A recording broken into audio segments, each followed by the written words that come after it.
पुस्तक महिला जागरण 5 उद्देश्य। लेखक वंदनीय माताजी भगवती देवी शर्मा।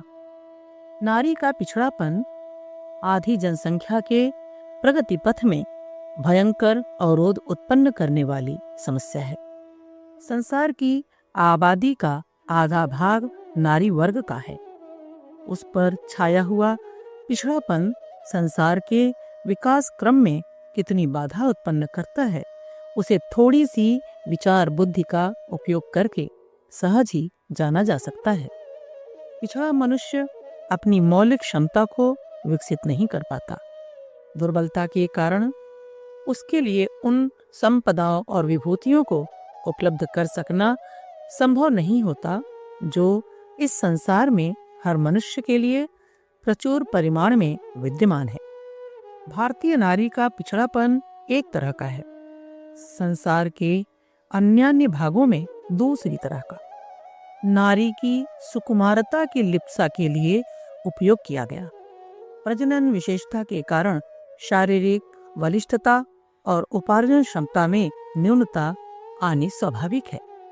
उसे उसकी दुर्बलता समझा गया और दुर्बलों के साथ बलवानों द्वारा जो मत्स्य न्याय अपनाया जाता है, वैसा ही व्यवहार नारी के साथ किया गया। यह आम शिकायत है। भारत में प्रतिबंधित और पददलित स्थिति में उसे रखा और दूसरे दर्जे का नागरिक माना जाता है। मानव मात्र के लिए जिन मौलिक अधिकारों की विश्व विवेक ने घोषणा की है, उससे भारतीय नारी प्रायः वंचित ही है। नर के लिए जो सुविधाएं और परंपराएं हैं, वे नारी के लिए कहाँ हैं? उसे स्वेच्छा से नहीं, विवशता से अपनी जिंदगी जीनी पड़ती है। स्वेच्छा सहयोग से एक दूसरे के लिए बड़े से बड़ा त्याग बलिदान करें, एक दूसरे के लिए समर्पित रहें, यह सराहनीय है। किंतु बाधित बनाकर मनुष्य का अपने स्वार्थ साधन के लिए उपयोग करे, यह मानवीय अधिकार का अपहरण है। नैतिक एवं सामाजिक मर्यादाओं में क्या नर क्या नारी, सभी को प्रतिबंधित रहना चाहिए। किंतु स्वार्थ साधन के लिए एक वर्ग दूसरे वर्ग का दमन एवं शोषण करें, यह अनुचित है। भारतीय नारी को इसी अनीति की शिकायत है। तथाकथित प्रगतिशील देशों में उसे बलपूर्वक तो नहीं, दलपूर्वक परवशता के पाश में बांधा गया है। प्रलोभनों की सुनहरी जंजीरों में जकड़कर उसे नर की विनोद लिप्सा पर स्वेच्छा समर्पण के लिए सहमत किया गया है। उसकी दृष्टि श्रृंगारिकता पर रुक गई है। पुरुषार्थ के अन्य क्षेत्रों में आगे बढ़ने की अपेक्षा उसे सुख सुविधा का यह सस्ता तरीका रुचिकर लगा है कि नर के लिए चाबी वाली गुड़िया की तरह मनोरंजन का साधन बने। इस या उस तरीके से मानवीय सत्ता की गरिमा बढ़ाने वाली विशेषता से यदि वंचित रहना पड़ा, तो समझना चाहिए कि वह व्यक्तित्व अपने लिए पिछड़ेपन से ग्रसित ही बना रहा और उसके कारण समाज को कोई उपयुक्त लाभ नहीं ही मिल सका। पिछड़ा वर्ग अपनी मौलिक विशेषताओं को समुन्नत न कर पाने के कारण अभावग्रस्त और आत्मसम्मान से वंचित रहता है। निर्वाह से लेकर कठिनाइयों के समाधान तक में उसे दूसरे पर आश्रित रहना पड़ता है। योग्यता और सामर्थ्य के अभाव में उसकी कोई बड़ी उपलब्धियां तो हो ही कैसे सकती हैं। घाव जैसा दर्द और उत्पीड़न जैसा चित्कार भले ही न हो, पर अपंगों, पक्षाघात पीड़ितों जैसी दयनीय स्थिति भी कम दयनीय और दुखद नहीं है। विकास के अवसरों से वंचित रहना अपने आप में एक बड़ा अभिशाप और दुर्भाग्य है, जो नारी को पग पग पर सहन करना पड़ रहा है। पीड़ित पक्ष स्वयं तो कष्ट उठाता ही है, अपने साथियों के लिए भी भारभूत और कष्टकारक बनता है। बीमार स्वयं तो दुख पाता ही है, साथ ही घर के लोगों को भी परिचर्या, गंदगी, चिकित्सा, व्यय, उपार्जन से वंचित रहना, चिंता जैसी अनेक असुविधाओं का सामना करना पड़ता है। स्वस्थ व्यक्ति जहाँ परिवार की सेवा सहायता कर सकता था, वहाँ उल्टे उन लोगों को अपनी सामर्थ्य उसके लिए खर्च करनी पड़ती है। ठीक यही स्थिति पिछड़ी नारी की भी होती है। वह अपने निर्वाह से लेकर सुरक्षा तक में पराश्रित रहती है। दुर्भाग्य से यदि वैधव्य या ऐसी ही विपत्ति सिर पर आ जाए तो उसे अपने बालकों का उदर पोषण तक अति कठिन हो जाता है। सामान्य स्थिति में भी वह घर की आर्थिक प्रगति तथा सुविधा संवर्धन में कोई महत्वपूर्ण सहयोग दे सकने की स्थिति में नहीं होती। कठिन प्रसंगों में वह घबराने और रोने धोने की हैरानी में पड़कर अपने संरक्षकों के लिए उल्टी मुसीबत बनती है। विपत्ति से जूझने में सहयोग दे सकने की स्थिति तो उसकी होती ही कहाँ है। संक्षेप में पिछड़ी नारी अपने संरक्षकों के गले का पत्थर ही बनकर रहती है। रसोईदारिन, चौकीदारिन और प्रजनन के अतिरिक्त और कोई बड़ी भूमिका अपने लिए, परिवार के लिए, समाज के लिए प्रस्तुत कर सकना उसके लिए कहाँ संभव हो पाता है। नारी का पिछड़ापन नर के लिए भी सुविधाजनक कहाँ है। वशवर्ती रखने और व्यवस्था का लाभ उठाने में लगभग वैसा ही लाभ माना जाता है जैसा कि पशुपालक अपने पालतू जानवरों में उपलब्ध करते हैं। मनुष्य की स्थिति भिन्न है। सुग्गे को पिंजड़े में और भेड़ को बाड़ में बंद करके जिस प्रकार का लाभ उठाया जाता है, वैसा ही कुछ मनुष्य के लिए सोचने लगे तो यह बड़ी ही घृणित बात होगी। व्यक्तित्व को विकसित करके उसके स्वेच्छा सहयोग का जो लाभ लिया जा सकता है, वह पिछड़ापन और विवशता लाद कर प्राप्त की गई कमाई से असंख्य गुना उच्च स्तरीय हो सकता है। ऐसा सोचा जा सके तो नारी को मानवोचित स्तर पर ऊंचा उठाना और सम्मान देना ही बुद्धिमत्तापूर्ण लगेगा। पद दलित और सुविकसित स्थिति के बीच का अंतर कितना खाई और टीले जैसा होता है, उसे कल्पना या अनुभव उदाहरणों से सहज ही जाना जा सकता है। जिन देशों में नारी को व्यक्तित्व के विकास का, स्वेच्छा सहयोग का अवसर मिला है, वहां की स्थिति कुछ और ही बन गई है। समुन्नत नारी अपने लिए, परिवार और समाज के लिए वरदान बनी हुई है। उसके अनुदानों से पूरा देश लाभान्वित हुआ है। नारी का पिछड़ापन कहीं भी किसी भी स्तर का क्यों न हो, उसे निरस्त किया ही जाना चाहिए। दुर्गति में न तो पीड़ित को लाभ है और न उत्पीड़क को। दोनों की गौरव गरिमा गिरती है और दोनों ही समान रूप से घाटे में रहते हैं। इस अदूरदर्शितापूर्ण स्थिति का अंत किया ही जाना चाहिए। हमें समझना चाहिए कि न्याय और नीति का जहां भी हनन होगा, वहां उसकी प्रतिक्रिया अनेकानेक नैतिक संकटों को जन्म देगी। कीचड़ में सड़न, दुर्गंध, मक्खी मच्छर, बीमारी, कुरूपता आदि अनेक अवांछनीयताएं उत्पन्न होती हैं। नर द्वारा नारी का शोषण हर क्षेत्र में शोषण को प्रोत्साहन देगा और उस परंपरा के चलते रहने पर हर किसी के लिए संकट खड़ा होगा। पिछड़े, अशक्त, दुर्बल, रुग्ण पशु को भी पालने में मालिक को नफा नहीं रहता, फिर नारी को वैसी दशा में रखकर उसके संरक्षक, शुभ चिंतक होने का दावा करने वाले क्या कुछ पा सकेंगे? बलिष्ठ पशु जहां स्वयं सुखी रहते हैं, वहां मालिक को भी लाभ कमा कर देते हैं। यह मोटी बुद्धि यदि नारी के संबंध में भी काम कर सके तो इस दुर्दशा का दुख न सहना पड़े जो सामने है। किसी उच्च पद पर अनाड़ी की नियुक्ति कर दी जाए तो उससे पद के उत्तरदायित्वों का निर्वाह हो नहीं सकेगा। परिवार संस्था विस्तार की दृष्टि से एक घर की सीमा में सीमित हो सकती है, पर उसका न केवल उसके सदस्यों से वरन समाज के व्यापक क्षेत्र से अति महत्वपूर्ण संबंध है। सुसंस्कृत परिवार में स्वर्ग का और विसंगत स्तर के कुटुंब में नरक के दर्शन होते हैं। स्वर्ग एवं नरक में से हम किसका सृजन करना चाहते हैं, यह निश्चय करना चाहिए। तदनुरूप गृह संचालिका की स्थिति और स्तर बनाने के लिए कटिबद्ध होना चाहिए। यह 1000 बार ध्यान रखने योग्य बात है कि पुरुष अर्थ उपार्जन की सुविधा साधन जुटाने की व्यवस्था कर सकता है, पर घर में स्वर्गीय वातावरण उत्पन्न करने की उसकी स्थिति है नहीं। न समय, न अनुभव, न भावना, न कला, न उदारता। इन आधारों के बिना परिवार संस्था का भावनात्मक नवनिर्माण संभव नहीं हो सकता। सुसंस्कृत परंपराएं ही व्यक्ति, परिवार और समाज का समुन्नत बनाती हैं। नारी ही है जो इस छोटे किंतु अत्यधिक महत्व के कार्य को ठीक तरह कर सकने की मौलिक योग्यता भगवान के घर से अपने साथ लेकर आई है। वस्तु स्थिति को समझा जाना चाहिए।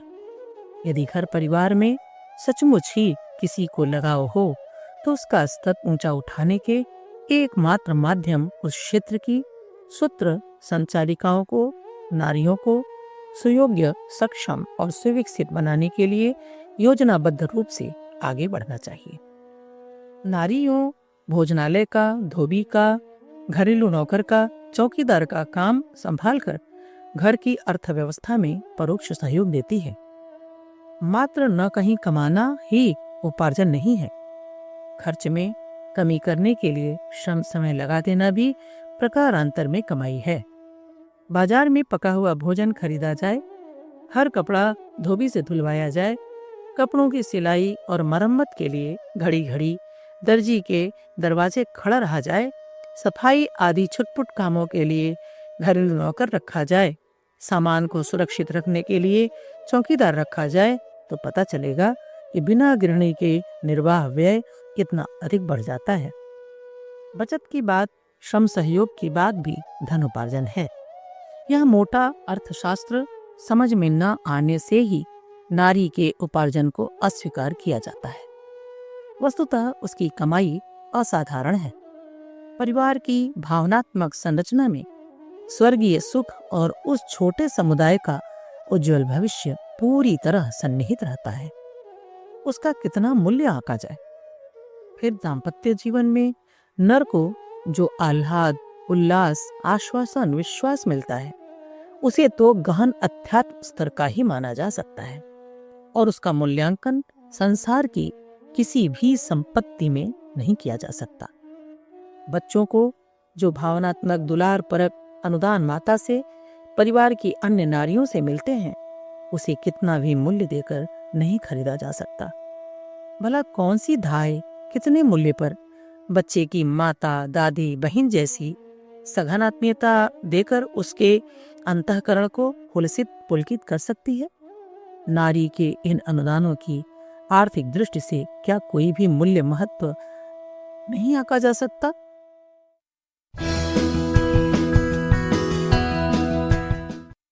पुस्तक महिला जागरण 5 उद्देश्य। लेखक वंदनीय माताजी भगवती देवी शर्मा। इतने पर भी यह तथ्य है कि वह प्रत्यक्ष उपार्जन में सहयोग देकर घर की अर्थव्यवस्था सुधारने में कोई विशेष भूमिका प्रस्तुत नहीं कर पाती। इसका कारण भी परिस्थितियों का अभाव है। यदि उसे गृह शिल्प के कला कौशल में प्रवीण किया जा सके और उत्पादन के सरंजाम जुटाए जा सके, तो वह घर परिवार के उत्तरदायित्व निभाते हुए भी बचे हुए समय में कुछ उपार्जन कर सकती है। इसका लाभ उसे स्वावलंबन के साथ जुड़े हुए आत्मगौरव के रूप में मिलेगा और परिवार की आर्थिक स्थिति सुधरने से उस संस्था के सभी सदस्यों को अधिक सुविधा पाने का अवसर मिलेगा। संपत्ति बढ़ती है तो उसका लाभ मात्र कमाने वाले को ही नहीं, प्रकारांतर से उपयोगी सामग्री बनाने वालों को, श्रमजीवियों को, सरकार को, असंख्यों को मिलता है। संसार की आधी जनता यदि अर्थ उपार्जन की दिशा में कुछ कदम बढ़ा सकेगी तो उससे राष्ट्रीय संपदा में वृद्धि होगी और व्यक्ति, परिवार के ही नहीं, समूचे देश एवं विश्व के सुविधा साधन बढ़ेंगे। आंखों में आशा की ज्योति चमकाने वाली ऐसी परिस्थिति उत्पन्न करने के लिए नारी की योग्यता और उमंगों को समुन्नत बनाने के प्रयास अविलंब किए जाने चाहिए। अपने मरने पर ही प्रलय होने की बात सोची जाती हो तो बात अलग है। अन्यथा यदि भावी पीढ़ियों का भी ध्यान हो और उनके उज्जवल भविष्य में भी रुचि हो तो वे सांचे में ठीक तरह संजोए जाने चाहिए, जिनके सहारे नए खिलौने ढलते हैं। भावी पीढ़ियों के शरीर अच्छी खुराक से, मस्तिष्क शिक्षा से विकसित किए जा सकते हैं, पर उनके चरित्र, संस्कार, दृष्टिकोण और स्तर का निर्माण परिवार की पाठशाला में नारी के शालीन अध्यापन के बिना अन्य किसी प्रकार संभव नहीं हो सकता। भावी पीढ़ी का नए युग का स्तर ऊंचा उठाना हो तो नोट करना चाहिए कि नारी को प्रगतिशील बनाए बिना अन्य कितने ही साधन जुटा लेने पर भी अभिष्ट प्रयोजन की सिद्धि न हो सकेगी। न्याय को जीवित रहना हो तो नारी पर लादे गए अनीतिपूर्ण प्रतिबंधों के अंत का श्री गणेश होना चाहिए। समता यदि अभिष्ट है और मानवीय मौलिक अधिकारों से सहमति है तो उनसे नारी को वंचित रखने का प्रचलन समाप्त होना चाहिए। यदि सचमुच पुत्री, भगिनी, पत्नी और माता के प्रति भाव संवेदना की कोमलता जीवित हो तो उसका परिचय नारी के स्तर को ऊंचा उठाने के प्रयासों द्वारा किया जाना चाहिए। परिवार भेड़ों के बाड़े या सराय, मुसाफिर खाने जैसे बने रहना संतोषजनक हो तो बात दूसरी है, अन्यथा उनमें प्राण संचार कर सकने की स्थिति गृहिणी को बनाने देनी चाहिए। संतानें यशस्वी और तेजस्वी भी इसी आधार पर बनेंगी, अन्यथा टट्टी फिरने वाले और टट्टी खाने वाले पिल्ले हमारे घर आंगनों और हाट बाजारों में दुत्कारे जाते रहेंगे। प्रजनन तो चलता रहेगा, पर उससे धरती माता का भार ही बढ़ेगा। मानव जाति के उज्जवल भविष्य की परिकल्पना नारी का पिछड़ापन बने रहने पर उपहासास्पद ही बनी रहेगी। नारी के सहयोग और नेतृत्व की उपेक्षा करके सुखद संभावनाओं से भरे पूरे भविष्य का स्वप्न कभी भी साकार न हो सकेगा। हमें तथ्यों पर गंभीरतापूर्वक विचार करना होगा और एक, मानव समाज में न्याय को जीवंत रखने, 2, परिवारों में शालीनता उत्पन्न करने, 3, भावी पीढ़ी को समुन्नत देखने, 4, सर्वतोमुखी आर्थिक प्रगति का पथ प्रशस्त करने, 5, सद्भावना और सत्प्रवृत्तियों के अभिवर्धन का आधार खड़ा करने के लिए नारी पुनरुत्थान की ओर ध्यान दिया ही जाना चाहिए। यदि आज की तुलना में कल को अधिक सुंदर बनाना हो तो नारी को पिछड़ेपन के चंगुल से छुड़ाकर उसे पंख फड़फड़ा सकने को सुविधा देने की बात सोचनी ही चाहिए। नारी प्रगति की आवश्यकता के पक्ष में इन 5 तथ्यों को जन चर्चा का विषय बनाया जाना चाहिए। महिला जागरण अभियान ने प्रत्येक विचारशील नर नारी को इन पर अधिकाधिक गंभीरता के साथ चिंतन करने और निष्कर्ष तक पहुंचने का आमंत्रण दिया है। इन्हें बार बार समझाया और समझाया जाना चाहिए। संक्षेप में नारी पुनरुत्थान अभियान का यह पंचसूत्री घोषणा पत्र कहा जा सकता है। तथ्य विस्मृत न होने पावे, इस दृष्टि से प्रस्तुत आधारों को इस प्रकार समझा और समझाया जाना चाहिए। 1, नारी न्याय चाहती हैं। इंसाफ जिंदा रहना चाहिए। हम न्याय मांगती हैं, हमें न्याय मिलना चाहिए। हम किसी की दया या कृपा की पात्र नहीं बनना चाहती। दया और कृपा भी अच्छी होती है, किंतु न्याय पृथक है। हम न्याय की मांग करती हैं। कोई दुर्बल है, कमजोर है, अशिक्षित है या पिछड़ा हुआ है तो उसे न्याय न मिले, यह असंगत है। महिलाएं पिछड़ी हैं, कमजोर हैं, अशिक्षित हैं, इसलिए उन्हें कैसे भी रखा जाएगा, कैसा भी व्यवहार किया जाएगा, यह अन्याय है। दुनिया में पहले बहुत सी वे इंसाफियां थीं, वे चली गईं, वो बनी हैं, वे जा रही हैं। एक बेइंसाफी थी कि राजा जमीन के मालिक होते थे और किसान किराएदार। वे राजा जिनको चाहें अपनी जमीन दें या न दें या देकर छीन लें, वे राजा समाप्त हो गए। जमींदारी प्रथा खत्म हो गई। एक और बेइंसाफी थी, दास दासी प्रथा। यह प्रथा सारे संसार में प्रचलित थी। इन दास दासियों को बेचा जा सकता था, दान किया जा सकता था, मन चाहे ढंग से उनके शरीर का इस्तेमाल किया जा सकता था। भेड़ बकरी जैसा उन्हें मार डाल सकते थे। उनसे नाराज होने पर उनके शरीर से क्रूर व्यवहार किया जा सकता था। 200 वर्ष पहले तक गुलामों का व्यापार होता था। अब यह प्रथा भी खत्म हो गई, अब कहीं नहीं है। सबसे अंत में अमेरिका में समाप्त हुई।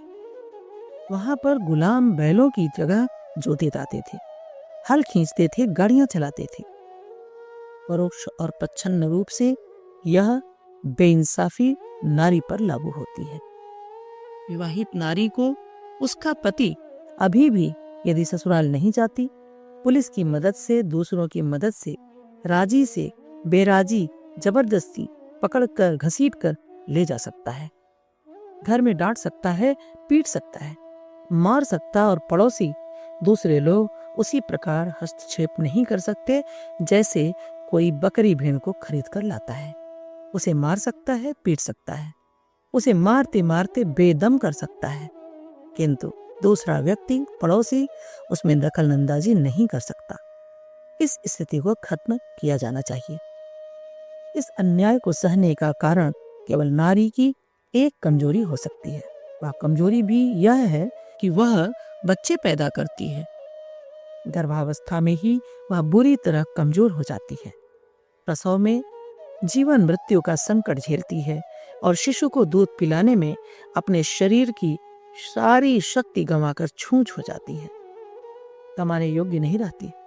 इसके बाद भी बच्चों का पालन पोषण और घर की रखवाली, रसोईदारी, सफाई आदि की व्यस्तता के कारण वह इस योग्य नहीं रहती कि कमाई कर सके और स्वावलंबी रह सके।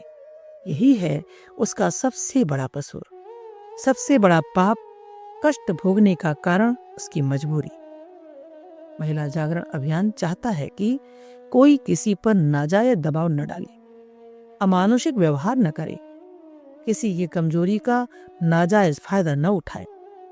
एक दूसरे को अधिक प्यार करें, मिलकर रहें, एक दूसरे की सहायता करें, मिलजुल कर काम करें, एक दूसरे के काम आए, उनमें निकटता बढ़े, स्नेह बढ़े, जिससे वे एक दूसरे की कमी को पूरा कर सकें।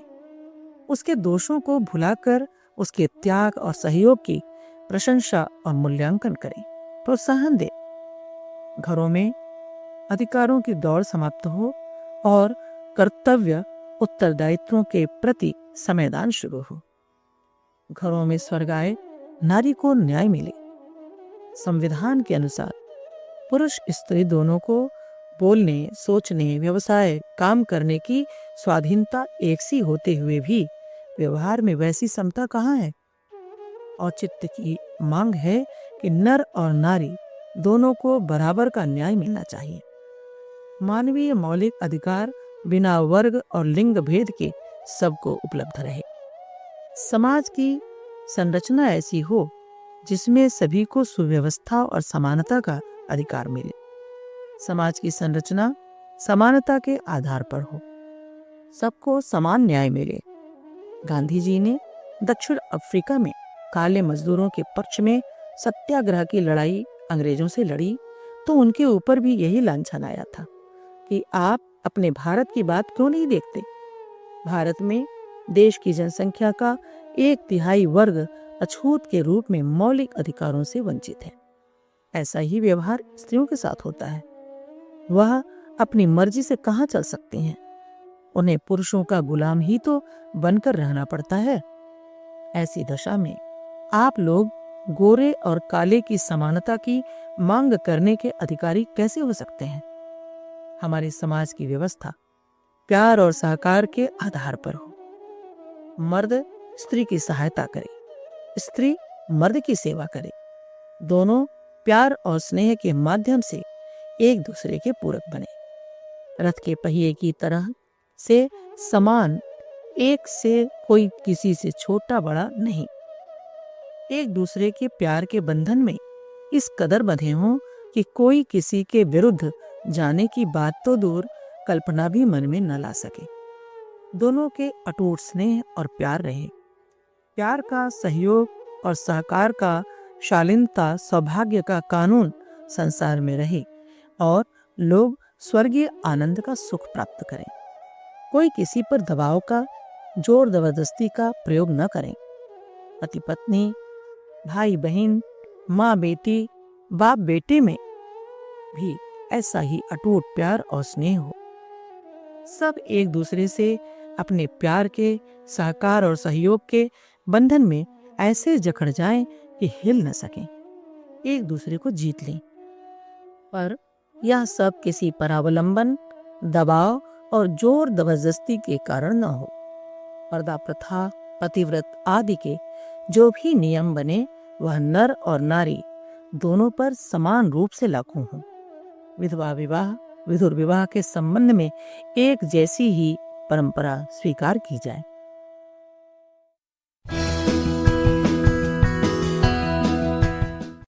पुस्तक महिला जागरण, 5 उद्देश्य। लेखक वंदनिया माताजी, भगवती देवी शर्मा। कुटुंब संस्था का संतुलन।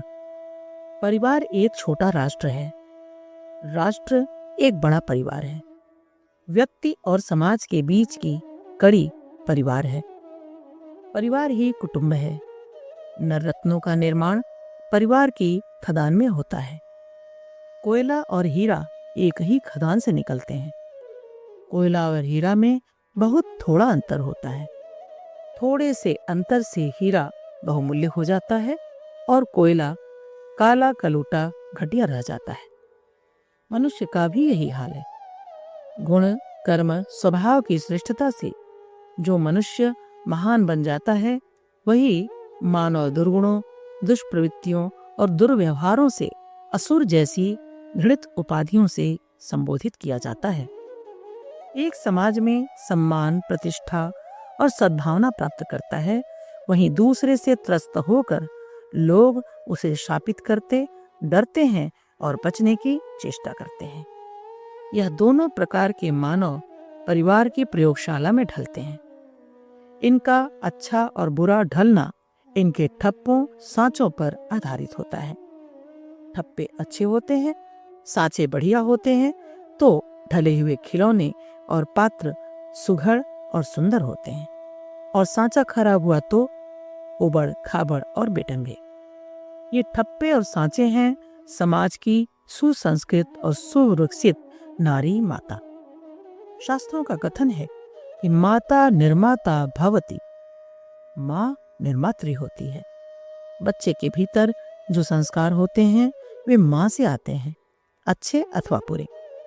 परिवार का संतुलन पुरुष की अपेक्षा नारी पर निर्भर करता है। पुरुष तो बेचारा कमाने धमाने में अधिक व्यस्त रहता है और घर से बाहर ही उसका अधिकांश समय खत्म हो जाता है। फिर उसको गृह व्यवस्था का उतना अनुभव और ज्ञान भी नहीं होता है। वह तो स्वयं भी नारी पर ही अवलंबित रहता है।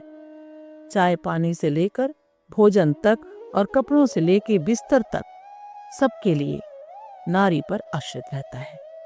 इतर स्वभाव के तो अपवाद ही मिलते हैं। परिवार संस्था की ठीक ठीक व्यवस्था अविकसित, असंस्कृत नारी से नहीं हो सकती। वह तो उल्टे उसे बिगाड़ कर रख देगी।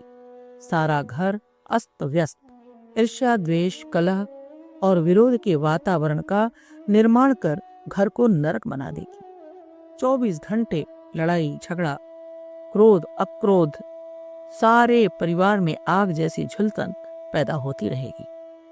ऐसे वातावरण में अच्छे नागरिकों का निर्माण नहीं हो सकता। उल्टे समाज की स्पष्ट हानि होती है। आज हर परिवार में शारीरिक और मानसिक रोगियों का जमघट है, क्योंकि परिवार की संचालिका आहार व्यवहार के नियमों से अपरिचित है। यदि उसे सुयोग्य बनाया जाए तो वह कम खर्चे में परिवार को अधिक पौष्टिक और पोषक तत्वों से परिपूर्ण भोजन जुटा सकती है। मितव्ययिता और सादगी का महत्व बेचारी, बिछड़ी और दबी नारी में कैसे आ सकता है? सुधार के सृजनात्मक ढंग मानसिक दृष्टि से कुंठित नारी में कैसे उदय हो सकते हैं? चलते हुए ढर्रे की राह मोड़कर श्रेष्ठ जीवन जीने का संकल्प बल उदित करना रूढ़ी और परंपरा की कीचड़ में फंसी नारी के बूते के बाहर की बात है। समय पालन, प्राप्त का सदुपयोग, सबका सहकार और सहयोग आत्मीयता के माध्यम से प्राप्त कर उसका उपयोग करना सुशिक्षित और सुयोग्य नारी की ही विशेषताएं हो सकती हैं। स्वच्छता, शालीनता, सुव्यवस्था, क्रियाशीलता एवं प्रसन्नता का वातावरण संजोकर घर को स्वर्ग बनाए रखने का सूत्र पराश्रित दुर्बल बनाकर रखी गई नारी नहीं जान सकती। धैर्य, आत्मसंयम, संवेदनशीलता, आत्मीयता और परस्पर प्रेम के विकास के बिना पारिवारिक संतुलन नहीं बन पाता। सुसंस्कृत नारी, खानदानी लड़की स्वयं अपने अंदर और परिवार के सदस्यों में इन गुणों का विकास कर सकती है। अविकसित और कुसंस्कारी नारी स्वयं तो परेशान रहती ही है, परिवार में कोहराम मचाए रहती है, न स्वयं चैन से रहती है न घर में चैन रहने देती है। घर में नरक हो जाता है। यह हमें अक्सर ही देखने को मिलता है। समझदार नारी परिवार को टूटने से बचा लेती है। राम कथा में राम वनवास प्रसंग में कौशल्या और सुमित्रा जैसी सुगृहणियां डूबती बाजी को उबार लेती हैं। माता कौशल्या धैर्यपूर्वक कर्तव्य का निर्धारण करती हैं और अपनी पीड़ा को पीकर राम को सहर्ष वन जाने की आज्ञा दे देती हैं। माता सुमित्रा भी स्वार्थ की जगह पारिवारिक सद्भाव को प्राथमिकता देती हुई लक्ष्मण को राम के सहकार, सहयोग और सेवा की शिक्षा देती हुई वन भेज देती हैं। फलस्वरूप पारिवारिक सद्भाव और कर्तव्य परायणता के वातावरण में विपत्ति प्रभावहीन हो गई। समय के प्रभाव से परिवार में उतार चढ़ाव तो आना स्वाभाविक है। परिवार की संचालिका गृहलक्ष्मी उन्हें निरस्त करके परिवार में स्वर्गीय वातावरण को बनाए रख सकती है। परिवार संस्था को समुन्नत बनाने के लिए नारी को वर्तमान स्थिति से उभारा और समुन्नत बनाया जाना आवश्यक है। 3. नई पीढ़ी का निर्माण। आज नई पीढ़ी को दिशाहीन देखकर हर व्यक्ति चिंतित है, किंतु जब इस समस्या के समाधान की बात सोचते हैं तो दृष्टि नारी पर ही जाती है। नारी माँ के रूप में शिशु की निर्मात्री और प्राथमिक शिक्षिका है। माँ के अनुरूप बच्चों के विकास के अनेकों उदाहरण मिल सकते हैं। बालक गर्भ से लेकर 5 वर्ष तक अपने जीवन की आधी शिक्षा समाप्त कर चुकता है, ऐसा मनोवैज्ञानिकों का मत है। इस 5 साल की आयु तक बालक अधिकांश समय अपनी माँ के संपर्क में ही बिताता है और ज्ञान अज्ञान सब अवस्थाओं में माँ से संस्कार प्राप्त करता रहता है।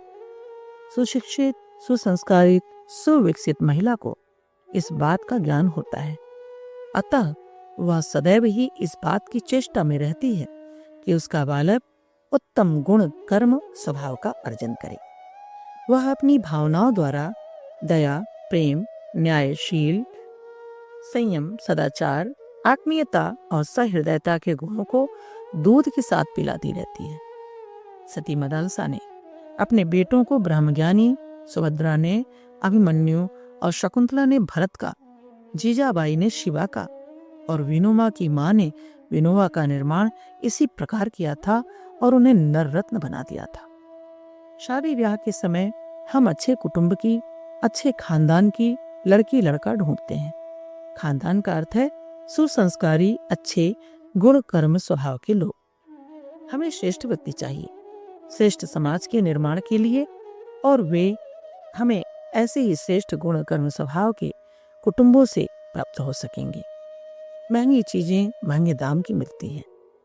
योग्यताएं कठोर श्रम और समय लगाने से प्राप्त होती हैं। अच्छे आदमी बड़ी से बड़ी कीमत पर भी नहीं मिलते। हर जगह मिलते हैं बेकार, निकम्मे, साहसहीन व्यक्ति। पशुवत उनका कोई मूल्य नहीं होता। छोटे से छोटे व्यक्ति साहस, अध्यवसाय, परिश्रम और विवेकशीलता के माध्यम से महान बन जाते हैं। मजबूत स्टील टाटा कंपनी में ढलती है और नेहरू, पटेल जैसे स्टीलमैन परिवारों की भट्टी में डाले जाते हैं। कुटुंबों में उनका निर्माण हुआ था। ये संस्कार संस्कारवान विकसित नारी से प्राप्त होते हैं। माँ घर की पाठशाला में इन संस्कारों को ढालती है। हमें सभ्य समाज का निर्माण करना है, अतः अच्छे व्यक्तियों का निर्माण करना होगा। बालकों की शक्ति का रचनात्मक उपयोग सुसंस्कृत नारी ही जानती है। बच्चे स्वच्छ रहें, फैशनेबल न बन जाएं, साहसी बने पर ढीठ दृष्ट न हो, सावधानी बरतें पर डरपोक न बने, शिष्टाचार भी सीखें और शालीनता भी, कुंठित न हो न उद्दंड।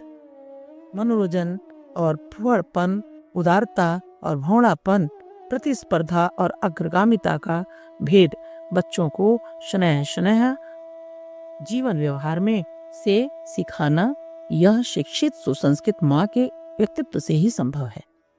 4. संपन्नता में योगदान। हम चाहते हैं कि हमारा राष्ट्र संपन्न, समृद्ध और धनवान बने, किंतु देश की 50% जनसंख्या पुरुषों के गले का पत्थर बनकर लटकी हुई है। हमारे देश की नारी आर्थिक उपार्जन में पुरुष की सहयोगी नहीं है। वह पर्दा प्रथा, रूढ़िवादिता और परंपराओं के कारण उल्टे पुरुष के लिए आर्थिक उन्नति में बाधक ही सिद्ध हुई है। वह मात्र परिवार वृद्धि और खर्च का माध्यम बनी हुई है। देश के रूढ़िवादी परिवारों में एक कमाता है और 6 खाते हैं। यह आर्थिक संकट का युग है। मध्यम वर्गीय परिवारों की स्थिति तो सबसे अधिक शोचनीय होती है। उसकी अकेले की कमाई परिवार का खर्च पूरा करने में सर्वथा अपर्याप्त सिद्ध होती है। शिक्षित समझदार नारी पति का बोझ हल्का कर सकती है। अविकसित नारी न तो समय का सही विभाजन ही कर सकती है और न काम करने का सही ढंग उसे आता है। इस प्रकार उसका समय और श्रम अनुत्पादक और पुरुष के लिए अनुपयोगी ही रह जाता है। पैसे को भी ऐसे ही देखा देखी, अंधविश्वासों और अनुपयोगी कार्यों में बर्बाद कर पुरुष के भार को और बढ़ा देती है। यदि उसे विकसित होने का अवसर दिया जाए तो पुरुष को उस भार से मुक्ति तो मिल ही जाए, अर्थव्यवस्था में भी उसका योगदान मिलने लगे। सुयोग्य गृहिणी अर्थ उपार्जन में सहयोग कर सकती है, साथ ही घर के निरर्थक अपव्यय और बर्बादी रोककर समझदारी से कम साधनों से ही अधिक काम निकालकर घर के अर्थ संतुलन को बना सकती है। आर्थिक स्वावलंबन के लिए कुटीर उद्योगों के द्वारा पर्याप्त आय संभव है। जापानी महिलाएं इसका अनूठा उदाहरण है। घर घर में लगे छोटे कुटीर उद्योगों में संलग्न रहकर वे अपने समय का उपयोग घर परिवार को और संपूर्ण राष्ट्र को संपन्न बनाने में करती हैं। हमारे देश में एक पुरुष के लिए एक नारी की सम शक्ति खप जाती है। सारे दिन रोटी बच्चों में ही लगी रहती है। न तो वह अपनी योग्यता बढ़ा सकती है और न उसके श्रम का ही उपयोग हो पाता है। परिवार और समाज की आर्थिक प्रगति के लिए नारी का सुयोग्य और समुन्नत होना आवश्यक है। यदि इस संदर्भ में यही उपेक्षा बरती जाती रही तो गरीबी और बेकारी हमारे गले में बंधी ही रहेगी, उससे पीछा छूट न सकेगा। 5. नव निर्माण में भागीदारी। नए विश्व के निर्माण में नर नारी दोनों की समान भूमिका होनी चाहिए। आज की पुरुष प्रधान सभ्यता व्यग्रता और असंतुलन से परिपूर्ण है। नारी का भावनात्मक गठन इस असंतुलन को दूर कर सकने में समर्थ है। नारी का सृजन जिन तत्वों से हुआ है उनमें करुणा, स्नेह, सौजन्य, आत्मीयता, आध्यात्मिकता का बाहुल्य है। एक ओर सेवा और समर्पण जैसे उसके अनूठे गुण हैं तो दूसरी ओर साहस और शौर्य जैसे आध्यात्मिक गुणों की भी कमी नहीं। शांति, सुकुमारता, सृजनात्मकता, भावनात्मकता की विशेष विभूतियों से संपन्न नारी शक्ति का योगदान प्रत्येक क्षेत्र के लिए मंगलमय होगा। शिक्षा के क्षेत्र में नारी का प्रवेश नया नहीं होगा। घर में और बाहर सभी जगह उसकी सृजनात्मक शक्ति काम करेगी और बालक बालिकाओं को सही ढंग से शिक्षा मिलेगी। चिकित्सा और समाज कल्याण के क्षेत्र में नारी के सहृदयता और स्नेह सिक्तता के गुणों से लाभान्वित हो हम देश की सच्ची सेवा में तत्पर होंगे। धर्म और अध्यात्म के क्षेत्र का नेतृत्व तो नारी को करना ही चाहिए। उसकी आरंभिक संरचना ही दिव्यता की विशेष मात्रा के साथ की गई है। प्रेम, भक्ति और विशालता से उसका अंतःकरण अनवरत छलकता रहता है। नारी का नेतृत्व प्रत्येक क्षेत्र में साकार सहयोग, सद्भाव, समर्पण और सेवा के उद्देश्यों का पूरक बनकर आगे आवेगा।